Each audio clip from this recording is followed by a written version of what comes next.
Hey, yo, what up? It's your boy. You already know who it is. Just give me a second. Looking for something. What kind of crap is this? Alright, yo. What up? It's your boy, this is Galvin. Coming at you guys with the next episode, episode 21. This is where stuff starts taking off. This is where we start heading back to New York. So stuff really starts going down here because, like I said, everything we went through is built up to the point where we want to get here and we want to go to New York. We want to be there for January 31st because that's the anniversary, our third anniversary, and also February 10th would be our birthday. Is when we're going to try to do what we got to do. So let's get into that, shall we? Now I'm not sure how this looks at this angle. Let me see something. I might need a little bit more light. But I think we're good. Maybe I should move back a little bit. Alright, y'all. So, got my water.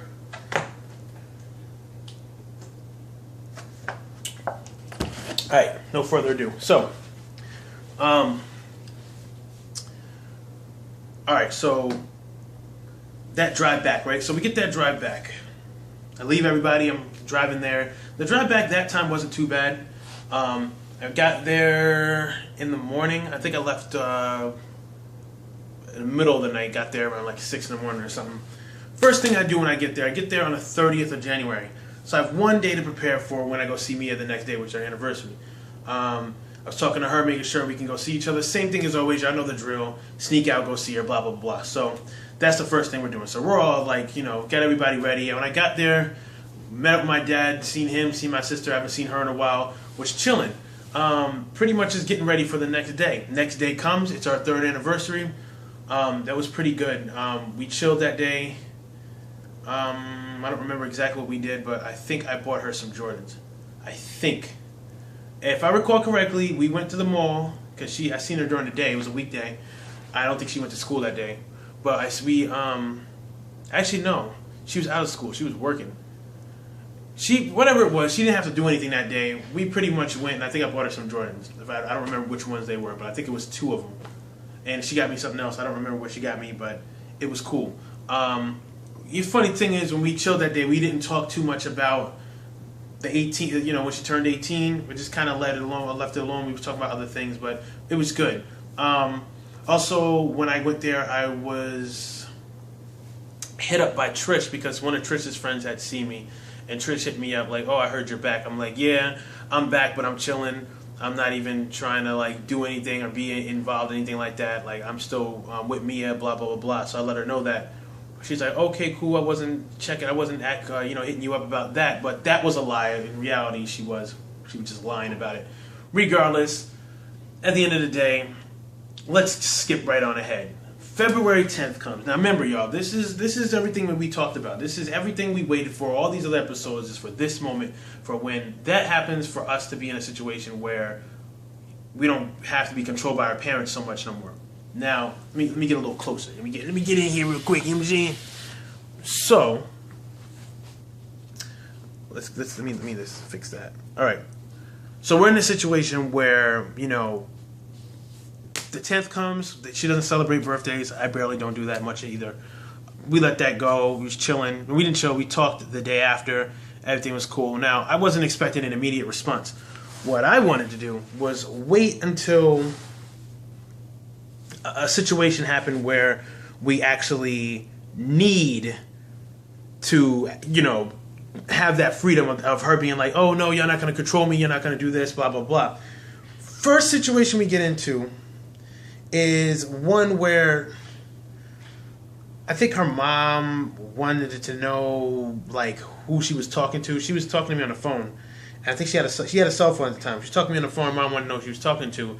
She kind of like hesitated when she answered, and her mom like kind of snatched the phone, didn't recognize the number. I wasn't on the phone anymore, and she wouldn't tell her what it was. And then her mom guessed that it was me, and it got into a huge argument about that. Now I found out about this a week later.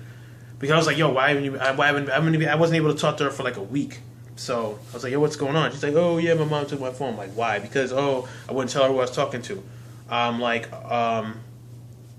What do you mean? Like, What do you mean you didn't tell her? She's like, oh yeah, I didn't tell her. I'm like, why not? Why not tell her? I'm like, yo, it's grind time. Like, you're 18. Like, we need to do something. We need to get something popping. If we need to leave, if we need to get something going, we can do that. She's like, oh well, I just didn't want to do that because I didn't want to cause a big fuss. I'm like, we talked about this. I'm like, when you're 18, try to let them know a little bit more of the truth. I mean, to try not to hide anything. The whole concept, y'all, was essentially to not have to hide anything anymore. We wanted to get to a point where we didn't have to hide nothing.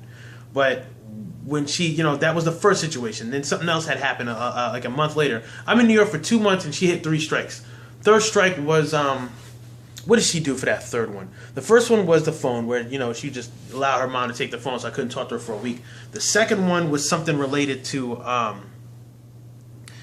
she wanted to go somewhere. I forgot where she wanted to go. She wanted to say she was going to go somewhere to kind of come chill, but her mom was like, you can't do that. And she, once again, just kind of allowed herself to be caught up in that. You're on lock. Now, granted, some people could argue, oh, well, she lives with her mom. Under their roof, their rules. Yeah, that's true, but I'm pretty sure if she would have stepped up and was like, yo, this is what it is. This is my boyfriend. I want to do things this way. If you guys can't approve of it, that's fine. I'll make preparations to leave. I would have took care of her. I would have did anything I had to do to make sure it would have worked. But that didn't happen. So, third strike, I don't remember what the hell it was. But once that happened, I told her straight up. Now, this is where things get bad. When that third strike happened, I was pretty upset because of what actually happened that caused it. All right, so are y'all ready for this? This is what happened. All this is true. This is all true. This is completely 100% true story.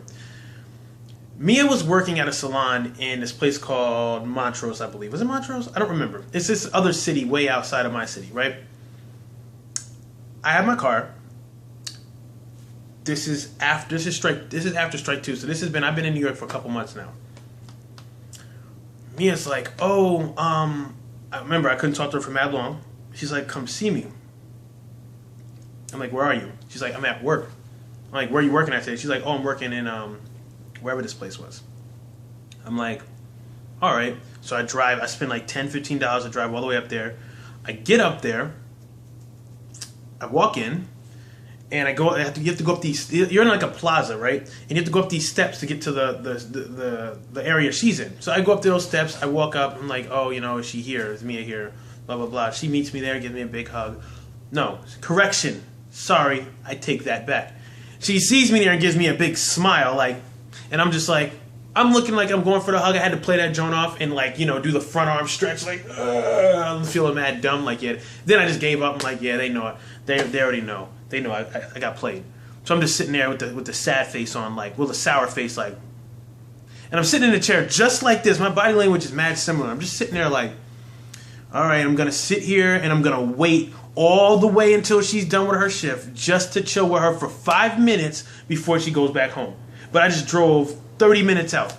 And I'm just sitting there, I'm getting really pissed off because I'm thinking to myself, yo, I went through this for almost 3 years, yo. When is it going to give up? I'm thinking, just in my mind, I'm just sitting there thinking, I went through going back and forth to New York and Virginia. I went through all kinds of homeless situations and retarded-ass things. I went through so much different stuff just within my mind, getting to the point of now, where it is I'm going to be able to be with her without having to hide it. That's all I wanted. I just wanted that sanity of, hey, I don't have to run around hiding from people. That's what I'm thinking. So I'm sitting there thinking this.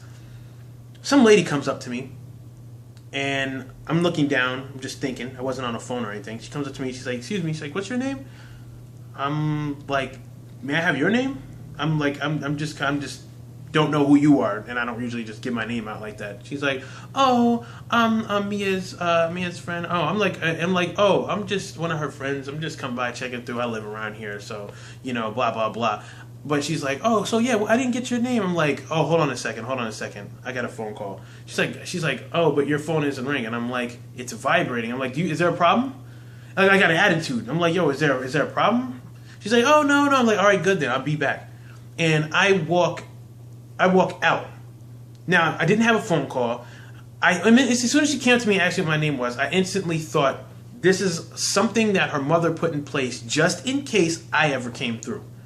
Now, when I was sitting there, when she came up to me, that's the aura I got. I was like, I read her and I'm like, all right, well, this is definitely somebody that's incognito. You know, it's Mia's boss, sort of, but it's incognito. One of her mom's like people, like assailant. Like, yeah, what's your name? So if I get the right name, if you say the right name, I can match it up with the person she told me to look out for. Then I can let her mother know that you're here and fuck everything up. That's essentially what she was asking for. So I avoided that, avoided giving her my name, and I gave her some misinformation, which was, I'm from around here, you know? And I walked out, and I'm outside the room, and I get this feeling again. It's the same feeling I got with the grandmother when she walked in on Mia. Same feeling. I'm like, she's close. I'm thinking, oh, she's close. So I go right back in there to try to see Mia as fast as possible. As soon as I walk in the door, Mia's talking to the lady, the lady that was just talking to me. And I'm looking at their body language. She has like this little slant, like she's questioning her. And I peek in and I look at her. I'm just kind of looking out the edge, like looking over. Mia is facing me. The lady's back's here. I'm behind the lady. So she doesn't know I'm looking. Mia looks over and sees me, but doesn't change her facial expression because she didn't want the lady to look around. The lady goes to start turning around. Mia says, "Oh, blah, blah, blah." The lady turns back around. Mia gives me this look like run, almost like she's trying to tell me something without telling me something. But I'm smart. We work well like that. It was telling me, get the hell out of here now, without saying much. I'm like, oh, so I turn around. I'm walking down the steps. I'm walking. I start jogging a little bit. I see two doors now. It's like when you come out, you got to walk down some steps. And there's a little plaza with like donuts and candy and stuff down there. There's an exit to the right. There's an exit to the left. I parked my car in the exit on the left because that's the main parking spot. The right takes you out to a street, so there's no parking on the street. I'm thinking to myself, I know somebody's here. Somebody's looking for me. I know that. And I'm like, if I go out this front door, I'm going to run into... I could potentially run into somebody because what if they're looking for my car? Now, I parked my car way in the back next to some other Eclipse. Just in case something stupid happened. I'm always thinking ahead. I parked my car in the back, and I'm like, yo, I should go out that way because I can get to the car the fastest, but nah, I'm not going to do that. So I turn right instead of going left. I'm walking. I'm getting so anxious. I'm like, I just want to get to the door. I hear the door behind me open. I'm like, I'm still walking. I hear, Mr. Aces. I'm like, I didn't even flinch. I had a hood on too, mind you. I had the hood on. I'm walking. Mr. Aces. Mr. Galvin. I'm like, walking. I don't turn around, but I don't stop. I get to that door. She's like, hey. I open the door. As I open the door, I use the reflection of the door to see who's behind me. It's her mom, my nigga. And she's coming, too. She's like practically running. I'm like, slowly. As soon as I open the door, I start walking to the right. My head's down. There's like I said, the glass is there. There's a wall right here. All my body's here. I just need to get to this wall, and I could disappear. As soon as I got to that wall, she got to the door. As soon as I hit that wall, I'm out. I'm running full speed, son, down the street like, Then I'm thinking, I only got like 2 seconds before she walks down the steps and looks down the street and sees me running. So I dip into an alleyway on the right. Boom, dip into the alleyway. I'm hiding behind a brick wall, but I'm a block and a half down. She's like, hey. She comes walking down. She actually starts running down the street. She needs to see my face. So she's coming down. She's checking each corridor. I'm looking around. I'm in this alleyway. I'm looking around. I see a ladder. I see a ledge. I see like a fire escape thing. I run over. I try to grab onto the ladder. She breaks. Completely just falls apart. Falls on the floor. I'm like, oh. I jump on the balcony. I jump from the balcony onto the fire escape. I climb up the fire escape. I jump off the fire escape onto a roof. The roof was like right below it. I was no Jackie Chan, Brooklyn Rumble in the Bronx type thing. It was just me jumping from like something here about that far down onto a roof. I'm on top of the roof. I'm looking down the alleyway. I see her down there. I run on the other side. Remember the other alleyway I told you? The first one I went over? I jump back down that one, and I end up getting to the bottom of that one, and I run back in the building. I run through the freaking glass building. I run out to the freaking front parking lot. When I get in the actual parking lot, here comes her mother coming back out looking for me. I don't know how she came back, But she came back out looking for me, talking to the other lady, because the other lady was looking for me too. I'm in the parking lot, dipping low, like, oh. I look behind me, there's like her mother's car is behind my car. I'm like, this is bullshit. I'm getting so tight. So correction. It was behind, remember I told you I parked near another Eclipse? The other Eclipse was the same color as mine. Her mother's car was parked right in front of the other car. And halfway in front of mine. So I'm sitting there looking at it like, oh snap, I gotta get out of here, because her car is still blocking me in. I go and I'm looking at her. I reach in the car, I put it in neutral. I move it forward just a little bit, put it back in park. She left her keys in there. She left her pocketbook in there. The car was running. The lights were on. She literally dropped everything to try to catch me, to prove that it was me. Because if she would have been able to prove that it was me, problems would have happened with Mia, because I was gone for mad long. Her mother's been having a hunch that she's been talking to me and dealing with me. She just wants to make sure of it so she can take everything away from Mia, like her car, and just make her life a living hell, but she wants to be able to prove it. I move her car out the way. I hop in the whip. I'm like looking. I'm like, yo, I shouldn't move. But I'm thinking to myself, if I pull off, she's gonna know it's me. Fuck that. Whoop! Took off. Backed out quick. Took off. I don't think anybody seen me because I was looking at the mirror. And I drive all the way home, son. And I got so mad, yo. Reason being is because you guys got to keep in mind how much stuff I went through, how much nonsense up until this point I was going through with this situation. And here we are in April. In April, dealing with nonsense. OD. To conclude, that same night, Mia hits me up on somebody's phone, her friend's phone. And she's like, I'm so sorry. I'm like, what happened, yo?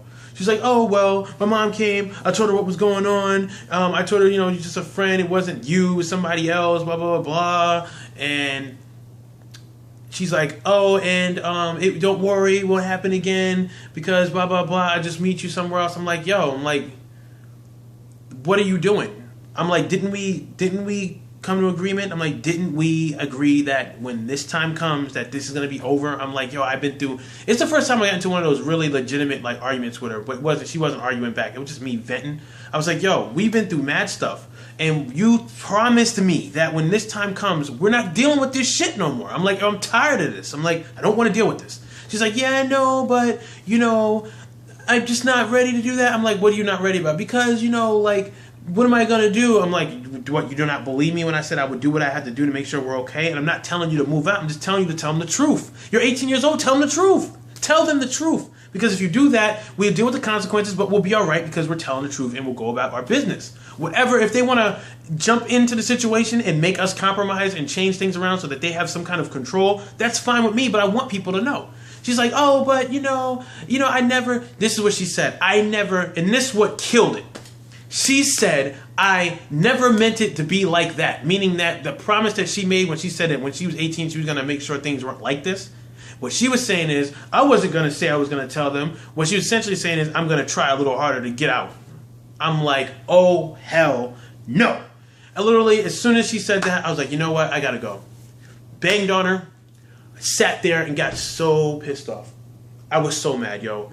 I was so mad. I talked to Zis about that. I was literally almost in tears angry because it was so hurtful, just the thought of, yo, I got to go through this for another 3 years. I got to get chased by people. I got to jump on roofs. I got to jump into freaking cars and move people's... I'm like, yo, I'm tired of this. All I wanted was a normal relationship. I just wanted her to be able to say, that's my man. And I wanted to be able to, show up and do little random things. Like, I want to go to the park with you. Can one day I go to the park with you in the middle of the day and not have to hide, not have to meet you, and you're my girlfriend of 3 years and you have to smile in my face because you can't hug me because your boss is there. You're at work. They think you're single, so if guys come in and talk to you, it ain't like they can be like, oh, she got a man. It's just the little things, yo. Little things that some of y'all may take for granted. I wasn't taking for granted. So essentially, when we come back, I go into retaliation mode. Pretty bad, son. And pretty much at this point, you guys are going to probably look at me a little differently once I explain to you what I did in response to all that. Because it got real. So, we'll get to that next episode. Like I said, I'm going to try to keep these consistent and in the daytime. So, it's your boy Aces Galvin. Keep a lookout for some more stuff on the way.